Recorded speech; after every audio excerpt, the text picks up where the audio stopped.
ನೊಂದ ಜೀವಕ್ಕೆ ಮುರಿದ ಮನಸ್ಸಿಗೆ ಪ್ರಶ್ನೆಗಳಲ್ಲಿ ಸಿಲುಕಿದ ಜೀವನಕ್ಕೆ ಬೆಳಕಿಗಾಗಿ ಅಲೆಯುವ ಹೃದಯಕ್ಕೆ ಸತ್ಯವೇದದಿಂದ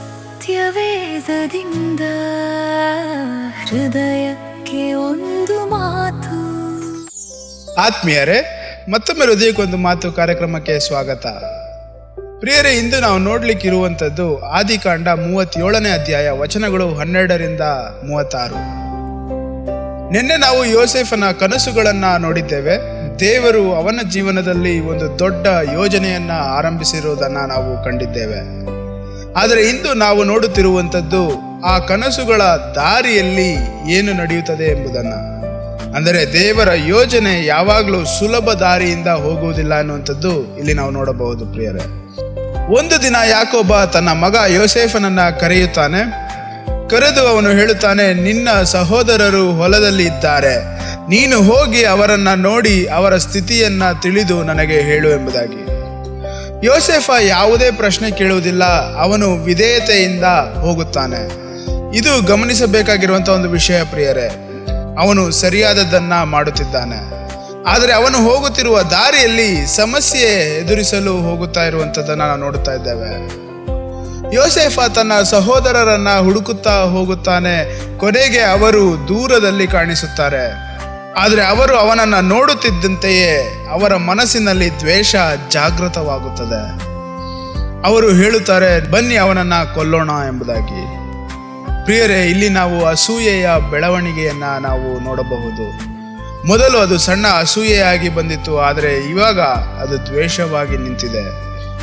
ಈಗ ಅದು ಹಿಂಸೆಗೆ ತಲುಪಿದೆ. ನಿಯಂತ್ರಣವಿಲ್ಲದ ಭಾವನೆ ಯಾವ ಮಟ್ಟಕ್ಕೆ ಹೋಗಬಹುದು ಎಂಬುದನ್ನ ಇದು ತೋರಿಸುತ್ತದೆ. ಪ್ರಿಯರೇ, ಈ ಸಮಯದಲ್ಲಿ ರೂಬೇನ್ ಮುಂದೆ ಬರುತ್ತಾನೆ. ಅವನು ಹೇಳುತ್ತಾನೆ, ಅವನನ್ನ ಕೊಲ್ಲಬೇಡಿ, ಅವನನ್ನ ಈ ಗುಂಡಿಯಲ್ಲಿ ಹಾಕೋಣ ಎಂದು. ಅವರು ಯೋಸೇಫನನ್ನ ಹಿಡಿದುಕೊಂಡು ಅವನ ವಿಶೇಷ ಬಟ್ಟೆಯನ್ನ ತೆಗೆದು ಹಾಕುತ್ತಾರೆ. ನಂತರ ಅವನನ್ನ ಒಂದು ಖಾಲಿ ಗುಂಡಿಯಲ್ಲಿ ಹಾಕಿಬಿಡುತ್ತಾರೆ. ಈ ಕ್ಷಣವನ್ನ ಕಲ್ಪಿಸಿಕೊಳ್ಳಿ. ಯೋಸೇಫ ಒಬ್ಬನೇ ಇದ್ದಾನೆ ಕತ್ತಲೆಯ ಗುಂಡಿಯಲ್ಲಿ.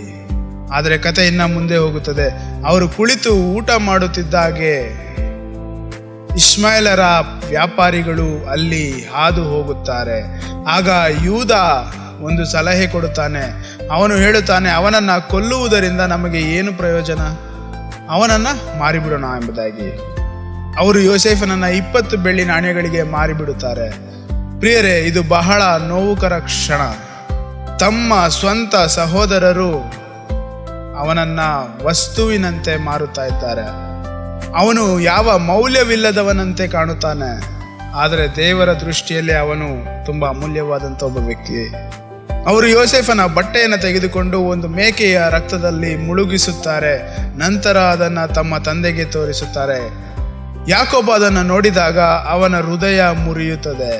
ಅವನು ಹೇಳುತ್ತಾನೆ, ನನ್ನ ಮಗನನ್ನ ಕಾಡು ಮೃಗ ಕೊಂದಿರಬೇಕು ಎಂಬುದಾಗಿ. ಅವನು ಆಳವಾದ ದುಃಖದಲ್ಲಿ ಮುಳುಗುತ್ತಾನೆ. ಅವನು ಸಮಾಧಾನವನ್ನ ಸ್ವೀಕರಿಸಲು ಇಷ್ಟಪಡುವುದಿಲ್ಲ. ಪ್ರಿಯರೇ, ಇಲ್ಲಿ ನಾವು ಒಂದು ತಂದೆಯ ಹೃದಯವನ್ನು ನೋಡಬಹುದು. ಮೋಸದಿಂದ ಬಂದ ನೋವು, ಸತ್ಯ ತಿಳಿಯದೆ ಅನುಭವಿಸುವ ದುಃಖ. ಇದರ ನಡುವೆ ಯೋಸೇಫ ಐಗುಪ್ತಕ್ಕೆ ಕರೆದೊಯ್ಯಲ್ಪಡುತ್ತಾನೆ. ಹೊರಗೆ ನೋಡಿದರೆ ಇದು ಒಂದು ದುರಂತ ಅನ್ನಿಸಬಹುದು, ಒಂದು ಕುಸಿತ ಅನ್ನಿಸಬಹುದು, ಒಂದು ಜೀವನ ಹಾಳಾಗುವಂತೆ ಕಾಣಬಹುದು. ಆದರೆ ಒಳಗೆ ದೇವರ ದೃಷ್ಟಿಯಲ್ಲಿ ಇದು ಒಂದು ದೊಡ್ಡ ಹೊಸ ಆರಂಭವಾಗಿದೆ.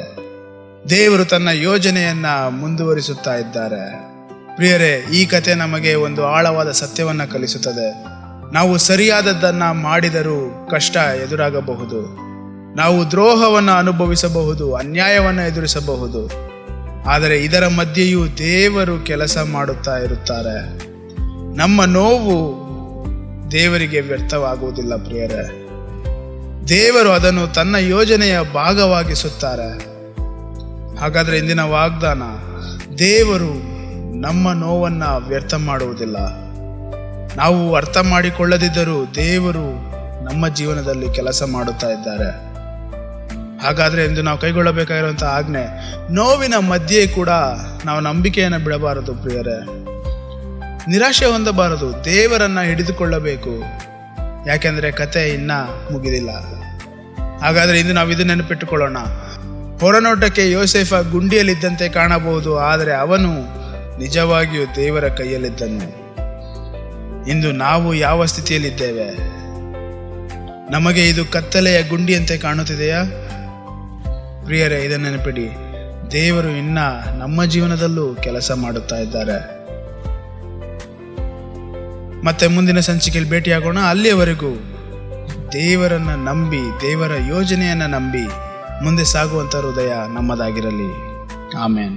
ನೊಂದ ಜೀವಕ್ಕೆ, ಮುರಿದ ಮನಸ್ಸಿಗೆ ಬೆಳಕನ್ನು ಹುಡುಕುವ ಹೃದಯಕ್ಕೆ